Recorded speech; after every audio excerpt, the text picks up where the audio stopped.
The Oregon Ducks entered the college football playoff as the number 1 team in the country. The Oregon Ducks were one and done. But this is not the first time that the Oregon Ducks have been one of the top-ranked teams in the country. This is not the first time that the Oregon Ducks have fell short. I'm going to make a statement. Winning isn't for everyone. When we think of the Oregon Ducks, do the Oregon Ducks have a football problem, a culture problem? It pains me to say this because I think everybody knows I'm kind of like the shout out to the RIP that I had on the last episode, right? Picking the Oregon Ducks as the national champs, but still have a lot of faith in Dan Lanning 100%. and what he is as a coach. We both do. And I think that's where people have to separate how much it takes to get to a national title, right? And what you mean by football culture is everything around the program, right? All the things that make winning. And I think that's where Dan Lanning has some work and Phil Knight has some work. And you and I spent time in Eugene. We went there twice. And I'm going to tell you, I love Eugene. I had a great time. But you guys are not a football school yet. You're not. And that might sound controversial, but there are certain things that make a football school a football school. And I didn't see all those things. There were quite a few things that were not there, Keith. And those are the things that got to change. And listen, you got an open checkbook from one of the baddest dudes on earth who created the coolest brand that everybody loves. Make it happen, Phil Knight. You don't got that much time left. You want to win one before you go, right? Like, that's the whole thing. So, Uncle Phil, it's time, baby. You got to get a video board. We got to change the in-game stuff. Like, there's a lot of things that got to change, Keith. And, you know, you and I have ideas. So if they want to consult with the draft club, feel free. And I think it's good coming from us, right? Because we come from 2 traditional football powerhouses, right? Me, LSU, yourself, Nebraska, right? And just what it means to the people. And I think the people of Oregon, they may be pissed off listening to this, but this is just coming from experience, right? Your team had national championships. I've been a part of a national championship team, plus the other teams that they've had in the past.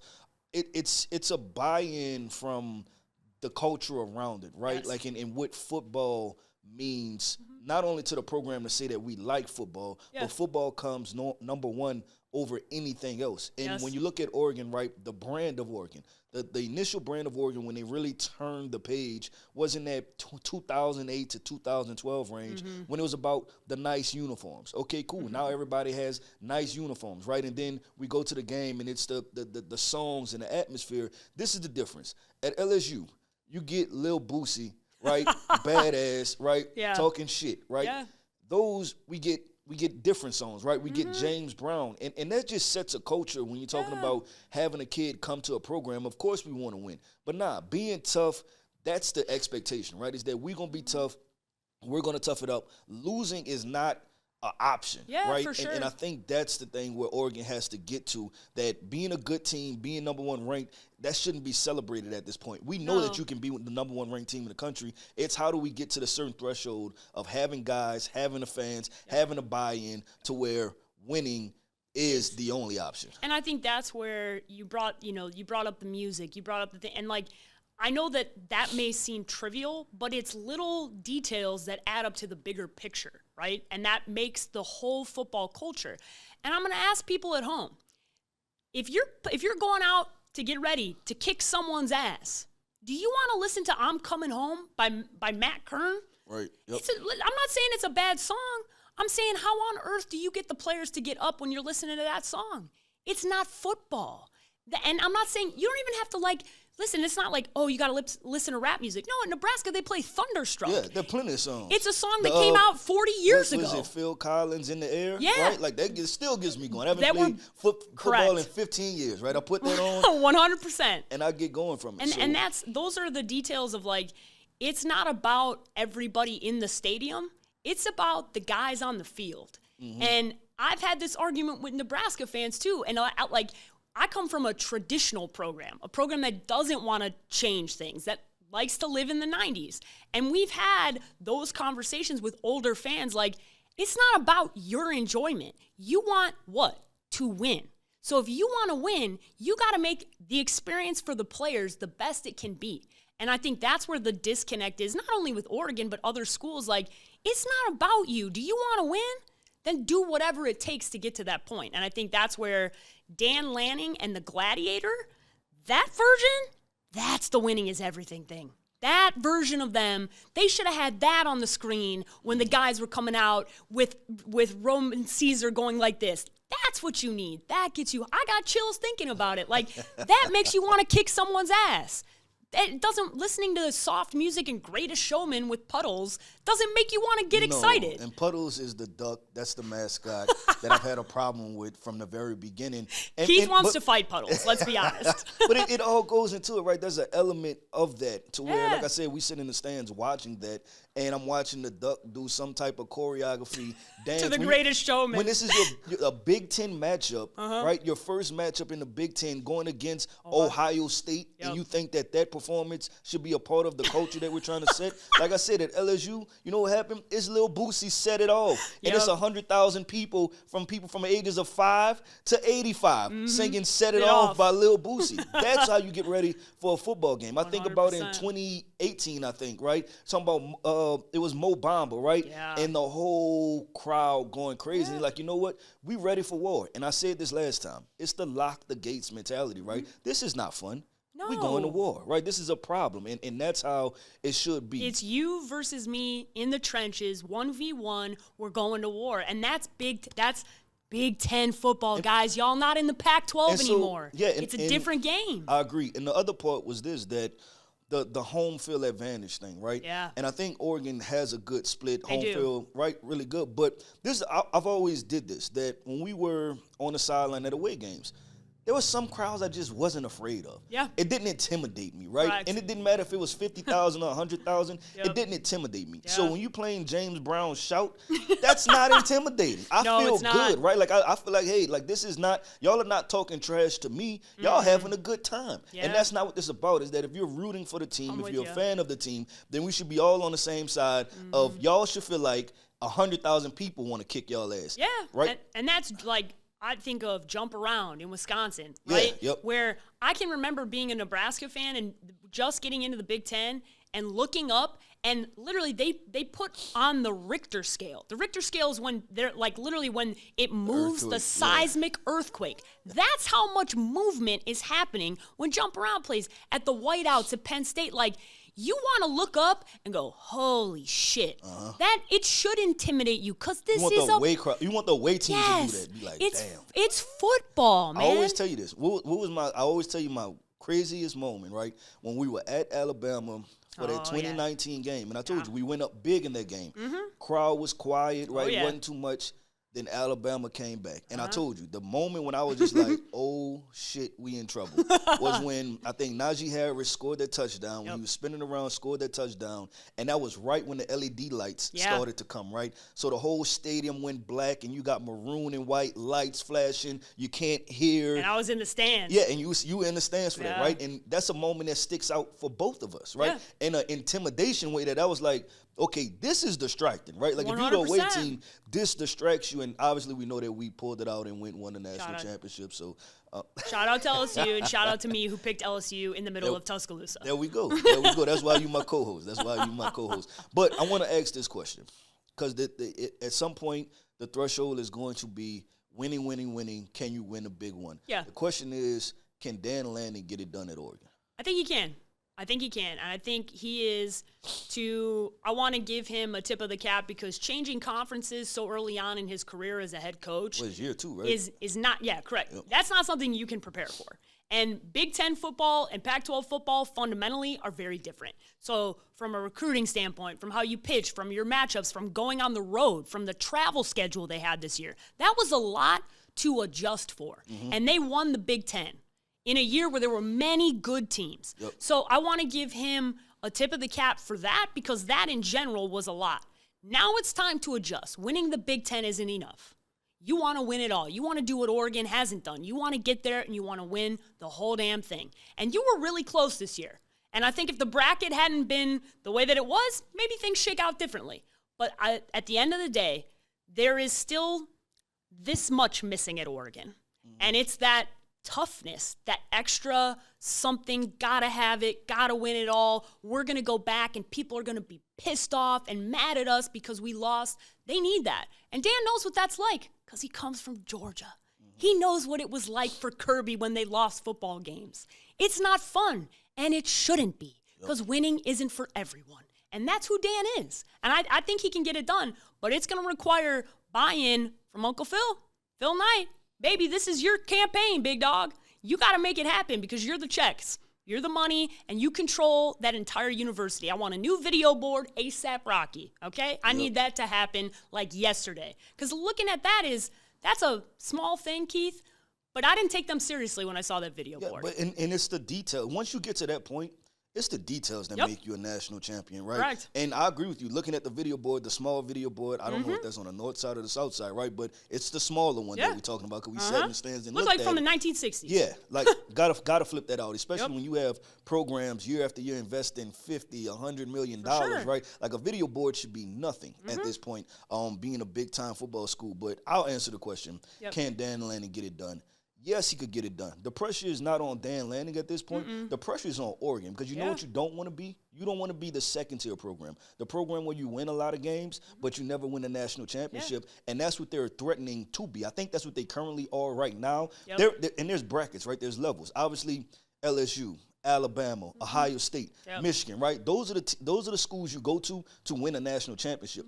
The schools that are right under there, that's the Penn States, right? That's the Texas A&Ms. That's the really good jobs where you can win a lot of football games, but the question is, can you still get it done?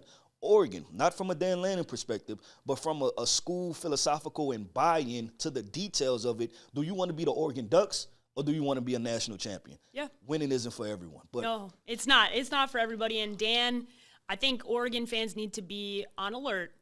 He will get an opportunity to go to one of those programs. Oh, yeah, 100%. And that's where I think that's 100%. Like that, to answer. And that's why I brought that up. It's because he's going to have to ask himself that question. He's going to win a lot of games at Oregon. Somebody's going to come a knocking. And it can be even, and people don't want to hit this, it can be even a USC. Yeah. It's like, hey, USC has done it before. Oh, yeah. Right? They've seen what it looks like to win national championships. It can be Ohio State, right? 100%. Ryan Day doesn't get it done. He might be out of there. So I think the best statement is, if you want to hold on to Dan Lanning, then you better win some football games and you better change the details of the culture. I'm with you. Listen, there was more than one team that lost, right? But I would say that this team, Arizona State, they lost, but they were probably the biggest winners of the college football playoff. I know that sounds hypocritical, but they were in that bracket for me of those four teams, right? The Boise State, the SMU, the Indiana, the Arizona State, where the question was, do they belong? Arizona State answered the question and said, hell yeah. So I look at that. I see Cam Skattebo. So first of all, I'm going to apologize, Arizona State. There we go. Y'all belong. I'm buying in. I'm on it. That? I needed to see it. I'm not buying in unless you show me. You showed me. I'm in on it now. But Paige Dimakos, when you look at that performance, what's the biggest standout for you when you talk about Arizona State, Kenny Dillingham? Yeah, I mean, it's obviously this guy that's on screen right now, Cam Skattebo. When you talk about somebody who can do it all, right? He threw a touchdown pass. He ran for over 150 yards. He had over 90 yards receiving. He scored a 2-point conversion. He is the definition of will to win. And when we were just talking about Oregon, this is the embodiment of what you need. Yeah. You need the tough guy that wants it more than everybody else on the football field.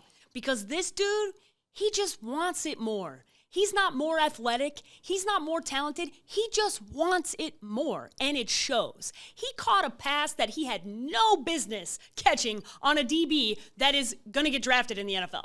Like, he's not a wide receiver. He's not a quarterback. He played multiple positions, and this is not new. He's done this at ASU since he got here. And he was so special that in a loss, do you know how hard it is to win MVP when your team loses? This was an easy call. I looked at you in the third quarter. I said, it got to be Cam Skattebo. Yeah. Because he was the embodiment of doing everything he can, and man, they were this close. Yep. They were this close, and I think shout out to Kenny Dillingham, shout out to ASU, because, man, I went to your game, and I flipped the switch because I went in with a bad attitude, thinking that I was going to see soft football, and Keith knows because I talked to him about it going in when they played KU. And I left that game in mid-October, late October, and I went, nah, it's different at ASU now. This is a different ball club. And I bought in, and I bought into Cam, and I bought into what they were doing. And it took you a little longer, but they proved it to you. And I think that's, as far as getting somebody to buy in, it's hard to get Keith to buy into the West Coast, man. And he's bought in because you guys went out there and you hit Texas in the mouth. 1v1, tough as shit, and you had every opportunity to win. And I think that's where, for us, like, man, shout out to ASU. Big time win for them. And I know that sounds, like you said, it's a big time win in a loss, which is very rare. Yeah. Very rare. Yeah, but perspective, and I think Kenny Dillingham talked about it, right? He said there's no wins in a loss. But he knows it, right? Like, we went out there and we showed everybody. We deserve to be here. Yeah, if y'all come against us, we going to bust y'all ass. And the most important thing for me with Arizona State was not how they finished, but it was how they started and finished. Because they were this close to being a team that everybody said, you sit there and say, no mas. You don't want any more, right? That they were that close. And you seen in Kenny Dillingham, he never blinked. We used to have that phrase at LSU, right? It's something Coach used to say, don't blink. He never blinked. Down that many scores. I think it was 17-3, right? You on the verge of getting ran out. You on the verge of being one of those teams that don't belong. Yeah. And he just came there. The fake punt, he dialed that up. Yeah. The fake with the pass, the halfback toss to Cam Skattebo, right? Going for it on 2-point conversions, fighting to get your team back into the position to win this game, to where you flipped it on Steve Sarkisian to he said, oh, man, we might be talking about him tomorrow as the guy that dropped the ball, right? Yeah, and Sark looked a little nervous. Oh, he was definitely nervous. Yeah, Sark didn't look very comfortable. How close was Arch Manning to getting into that game, right? Yeah, and Cam, like, even so, like, the difference of the flip of the script, if there was a point at which you saw Cam losing his shit on the sideline. That's what I was going to talk about. Like, even if you want to talk about him personally, where I thought he was really close to showing immaturity. Yeah, right? I agree. That you were getting it handed to you. And I didn't know, and I don't want to speculate, right? Because obviously, I'm not speculating. But it looked like just interaction was like, I'm frustrated with the coaches. Yep. I'm frustrated with the offensive linemen. Y'all not doing your damn job. Yeah. I'm frustrated with the quarterback, right? But then he went, gathered himself. Coaches might have sat him down, talked to him, and then he came back calmer and a better peace of mind, and then he just started delivering, right? And I want to point that out, because I think what athletes are expected to do is to be perfect, which is ridiculous. It's totally ridiculous, because if you've ever wanted to win something that bad, you know how much it sucks to be in that position, right? And there's a lot of people that have a lot of opinions that have never won shit. That's the reality. And this kid wants to win. And I want to give him kudos, because guess what? He was having a bad moment. But you know how he fixed it? By putting the team on his back. By going out there and doing everything he possibly could to win. And there's a huge lesson in there, because you can make the mistake in the first quarter. But you know how you fix it? You go out there, you check your attitude, and you get out there on the football field, and you lace up, and you take care of business. And that's exactly what he did. Yup, 100%. Well, Paige Dimakos, coming off of this college football playoff, right, will be the bracket, right? The legendary bracket that I've had a problem with since the very beginning. And I want to talk about, thus far at this round, right, we're on our way to the semifinals.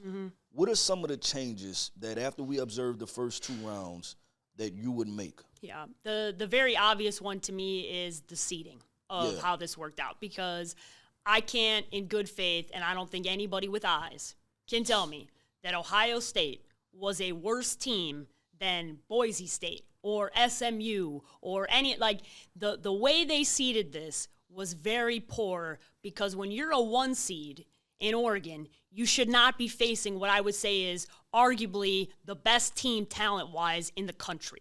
That should never happen. Like, that's like Duke and North Carolina being on the same side, and Duke matches up with North Carolina in the round of 32. Like, that's the opposite of what happens. When you win, you're supposed to have a cupcake win. You're supposed to have a game that's a layup, a warm-up round. Coming off of the fact of the structure of them having sat for a couple of weeks, right? Like, that's how it's supposed. It's supposed to be like that. You're supposed to have at least somewhat of an easier. It should be easier than the other teams. Let's just say that, right? And it wasn't. And that's because the way that they seeded this doesn't make any sense. So that's my number one change I'd like to see happen. What's the change you want to see happen? Yeah, I'm so glad you tossed it to me. Because I know you got a lot of changes, so that's why I said it over your way. College football playoffs, college football period needs a commissioner. I am here, Commissioner Keith Sanchez. I'm going to tell you, my first hire is going to be Nick Saban, right? Me and Nick Saban are going to tag team this thing together. Yep. And I agree with you. The first off is the seeding. And the seeding goes to a philosophy, right? Yeah. That it should not be the 12 most deserving teams.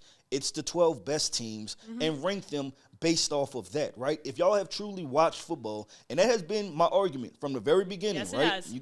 give me credit for that. I was do. that this is not based off of the 12 best teams. This Correct. is y'all slotting people based off of politics.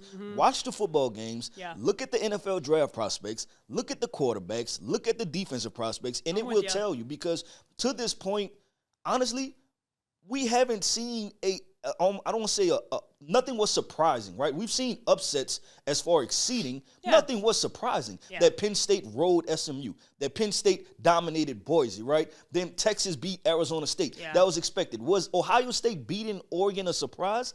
No. They lost by 3 points. Well, what's it, 3 points? Might have been 2 points at Oregon, right? Yep. So I look at that and I say, do the obvious, right? And rank the 12 best teams. I think they try to factor in too many different things and like, oh, okay, the strength of record and then conference champions. Listen, if you win your conference, you get in. Yeah. That doesn't guarantee you get a bye. You have to be playing the top 4 best football in the entire college football playoff bracket 100%. To make it in. So that's my biggest thing. No, I think you look at this and I like right off the jump, I'm looking at Boise as like you can't be the third team. No, like, I get it because there's a 3 and then there's a 9 next to it. And that's the problem is that y'all truly feel like this is the 9th best team. Yeah, and I can see this. I can't unsee that number, right? Like, this is messing with me. The only one that looks good is this 2-2 and the 1-1 that are over there. Like, I don't like any of this. Like, we got to fix this. When you got 2 different numbers on 2 different sides, we got problems. Yep. The one thing I will say, though, is that your boys didn't do you any favors.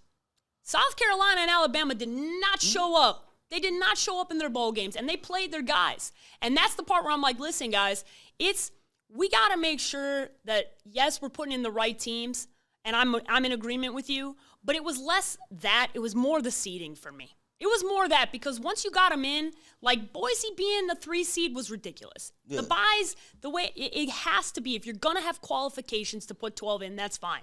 But then you got to seed them properly. You have to. And Alabama, I just got nothing for you, man. I got nothing for you. I got nothing for you except how was that Big Ten victory over you with the Michigan team that got nobody playing. Good job, Alabama. Everything aligned, right? If we watched the game, the downpour happened for the Michigan can't complete a forward pass. I don't want to hear nothing. They didn't have to because Mother Nature was on their side. We can't beat Mother Nature when it just starts pouring raining for the 2 minutes that we have the football. Then when Michigan gets the football, the rain. Did you hear that? The SEC. Proving my point. Okay, I'm so glad I got that moment. I am so glad I got that moment. With the SEC. But I agree with you. We making adjustments, right? On to Ohio State. Ryan Day entered the college football playoffs with the most pressure on him. Yes, he did. We gave it to his ass on here. Right? I did, especially. Yeah, definitely. And he's won 2 games. He's won 2 games handily. Ohio State has probably looked like the most impressive team. Mm-hmm. Is it still a national championship or bust for Ryan Day? I think so because on our way. And I want to just clarify, bust mean fired, right? Yeah, like move on. Yeah. It's been 6 years. Because I think the reality is, as high as they are right now, it can come crashing down really quickly. Right. And I think that's where you look at this, right, in this celebratory moment for them at the Rose Bowl, and you understand, okay, yeah, you guys are on to the next, but you're celebrating winning nothing because you haven't done that yet. You've got 2 more victories to get to the point you want to get to. And for me, when I look at this, I go, okay, Ryan Day, you've done an excellent job in the last 2 games. You have. You've put us all in our place because it's not just us. It's the entire national media that's been on his ass, right? And that includes all you fans who now are back on the bandwagon, okay? Because I saw your tweets 2 weeks ago, okay? I saw what happened after the Michigan game. And I think that's where, yeah, it's riding high right now, but you know how fast the tide can turn. And in 10 days when they match up, they're going to have to go play Texas. And this is not going to be an easy game.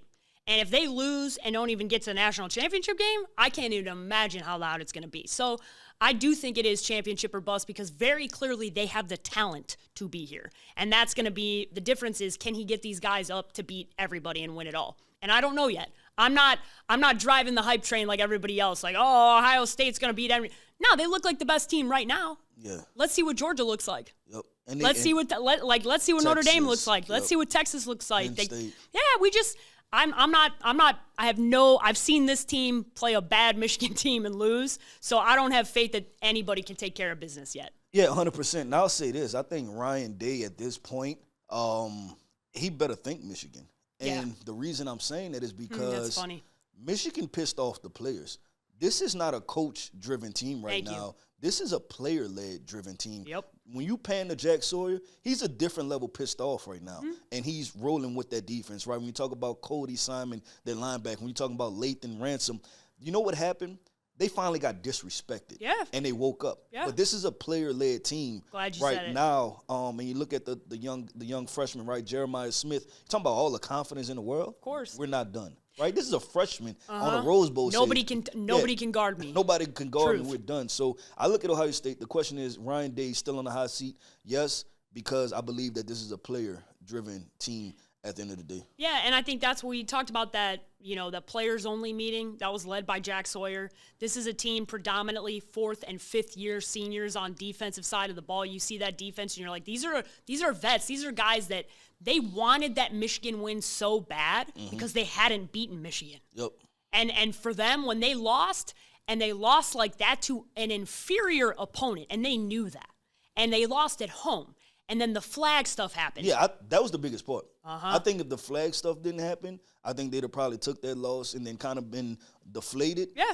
But I think Jack showing some fight, talking about Jack Sawyer, and then the rest of those guys getting to the mix, they felt some type of way. Yeah, and then that was ESPN coverage. It was no longer just a Big Ten situation. Yep. It was a national media thing that Michigan came in there, disrespected y'all, and they felt some type of way. And I think that's what we're seeing. We're seeing a motivated team that felt disrespected a couple weeks ago, and they're still rolling off of that. Paige, Dimakos, national champions.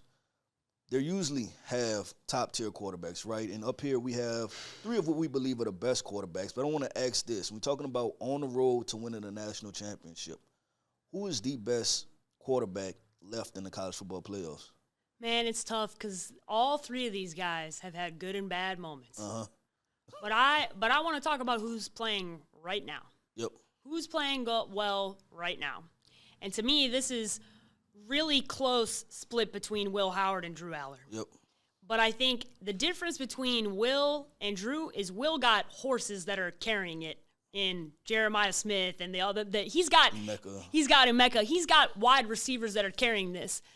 This is Drew Allar. And I think this is leading us into a conversation in the draft community of, man, in a year with a lack of a QB1, right? A lack of a consensus QB1, which is very rare. We know. We've been doing this a long time. Is this a guy who could go on a run here, win it all, and then decide, you know what, I am going to come out, and I could be a top 10 guy and get, be the number 1 QB1, and God, what a way to leave, right? Winning a national championship. But he's got it all, and he's put all the tools together, and he's had his moments up and down. But, man, I almost edged it to Will Howard, but you just got so many horses that you're relying on. I could throw go balls to Smith and let him go get the ball, but Drew Allar's got some great running backs. He's got Tyler Warren, but Warren struggled in moments against Boise State. He had a couple drops, and Allar kept at it. So I'm going with Drew Allar. Keith. Paige, we've been on the same page, right? No pun intended. This entire show, right? So now we're not going to be. Yeah, we off. It's back how it should be. I'm going with Will Howard. Okay. Locked in. I'm buying into the story, right? And what they talked about with him and how he took that first initial Oregon loss, how hard he took it, right? And then bouncing back from that. I think as long as they unleash him, he's going to be a guy that's going to take chances. He's going to push the ball vertically up the field. He's going to give his wide receivers chances. I agree with you 100% that he has the most horses, right? But hey, that's why I came here, right? That's why I transferred. I had no horses at Kansas State. Yeah, kidding. That's why I'm here. So I'm going to go Will Howard with this one. Quinn Ewers, obviously notable guy. Yep. And it just operates in flashes, right? Like you see nothing, then we get to overtime, 4th down, and then 100%. You throw one of the most beautiful passes in the college football playoffs, which. And listen, here's what I'll say about Quinn. Quinn and Will are going to face off here, right? Two huge blue blood, old school. This is a great matchup. This is going to be a lot of fun. Quinn, show up for the moment, big dog. The whole time. Put a quarter 1 to quarter 4. The moment the clock starts, I want to see it because I know you got it. I know you do because I've seen it. And I want Sark to look so confident that nobody's even panning to Arch Manning on TV. I don't want to see Arch. I don't want to see him. I don't want the TV broadcast to pan to Arch because you go out there and you do everything necessary to be the man, because you can be. And that's what I want to see from Quinn Ewers, because I know he can do it. I want that performance. And if he performs like that, they will beat Ohio State. Yep, week 2, they went into the big house. Yeah. And I said, Quinn Ewers looks like the best quarterback in the entire country. Oh, yeah. And I haven't said that since, but that's who I believe he could be at the very peak. But Paige Dimakos, you got to get back on these coaches, man. You know what we're doing? We're handing out grades. So you want to start with your boy. Yeah. Hand out. Yeah, with Spencer, obviously the head coach over at Boise State. Mountain West Coach of the Year. He's had an interesting path. He has only ever been at Boise. Started off on the defensive side of the ball, went up from defensive line, he's kind of been on this, and we talked about this off the show, a very non-traditional path to get to a head coaching job. And that's that he's been with one program, he's kind of skipped around on the defensive side, and now head coach, Mountain West Coach of the Year, and obviously everything he did with Ashton Genty, and I think obviously benefited from having Dirk Cutter on the offensive side of the ball. So I'm going to give him a B, because I think when you've got Genty, it's pretty easy to rely on a guy like that.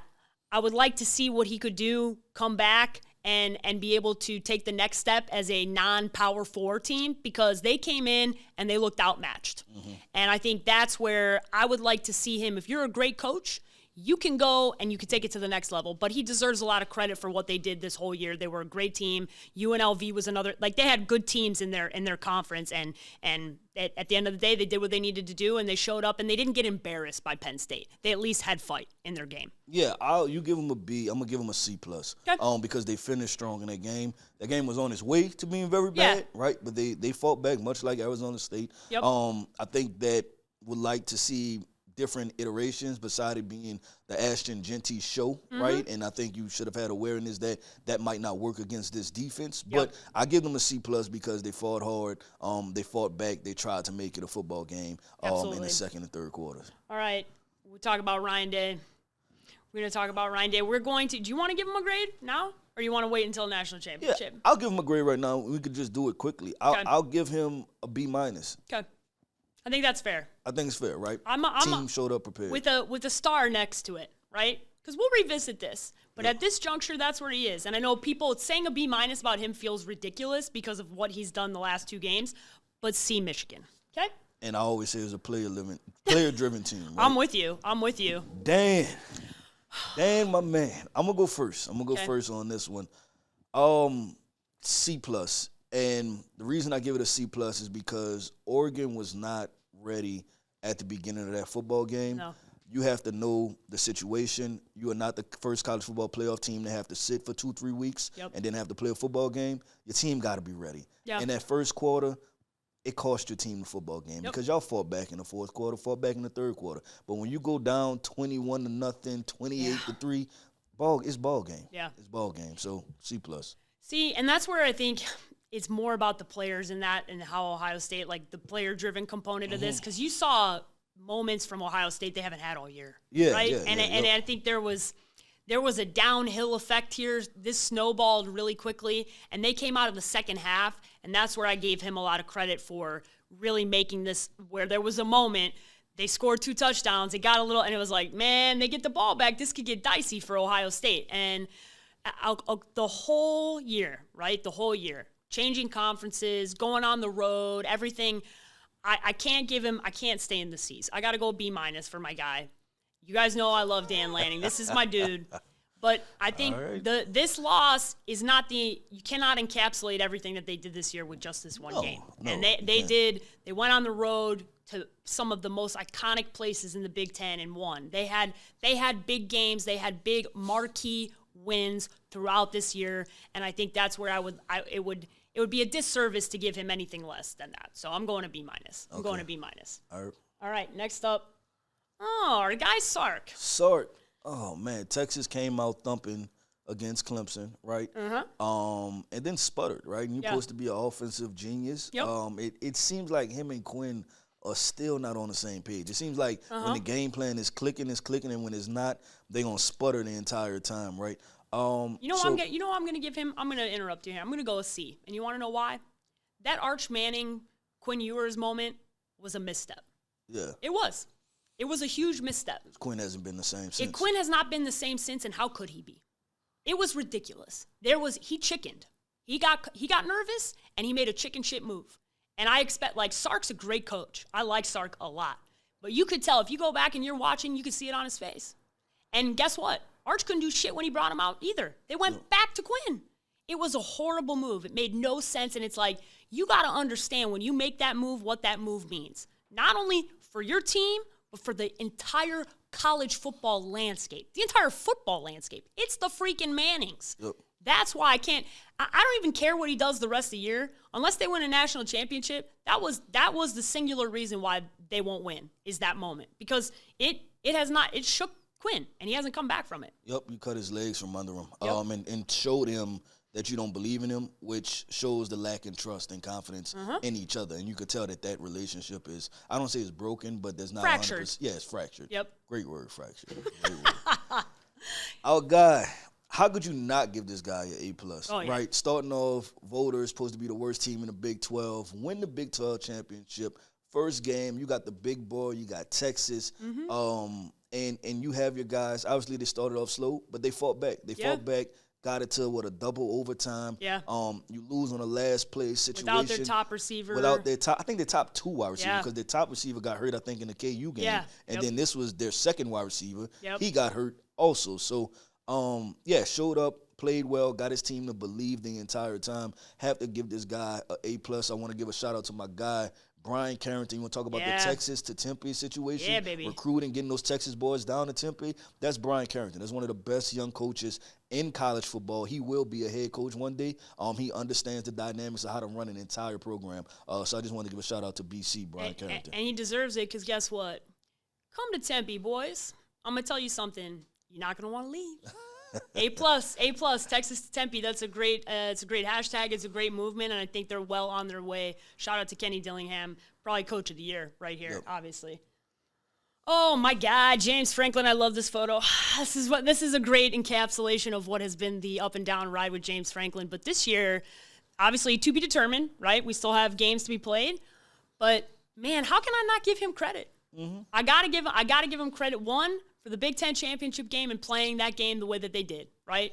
Showing up in a moment nobody thought they would. Then the absolute dismantling of SMU at home, right? Coming in, early game, taking care of business, never in doubt, just totally over. Then taking care of, like, the defensive line's performance against Boise State was an all-time just – the you're talking about the BTA. You're talking about the belt to ass. I'm talking about the belt to ass celebration. That felt personal. It was funny, and you could see that the boys were juiced, and they came out strong. And listen, they got as good a shot as anybody to win it all. They really do. And I think that's something that I never would have said about a James Franklin team in the past. So I'm going to go with a B for now. And we'll see how it goes. We'll see how they show up. You can't say all those good things to give them a B. You got to be an A. I'm going A on this. Okay, all right. I like it. They played twice, and they whipped ass twice. Yep. Belt to ass twice. Belt to SMU, ass twice. Boise. And we talked about it at the very beginning of the show, and having the guys ready to go. Those guys, they took stopping Ashton Genty personal. Yeah. They took SMU personal, right? Like, that defense is locked in, and loaded. James Franklin has those guys, so it has to be A for me. Okay. Like you said, they on their way to the national championship potentially. I think so. It's James Franklin is one of those guys that have been really critical of, and a lot of people have, because he's sputtered in the big games. So you gave him an A, I gave him a B. I'll maybe bump it up to a B+. B+, Penn State fans. Okay, you guys got to be happy with me now. Well, there we go. We handed out report cards. We talked about Oregon, and that wraps up another episode of Draft Club Players Only.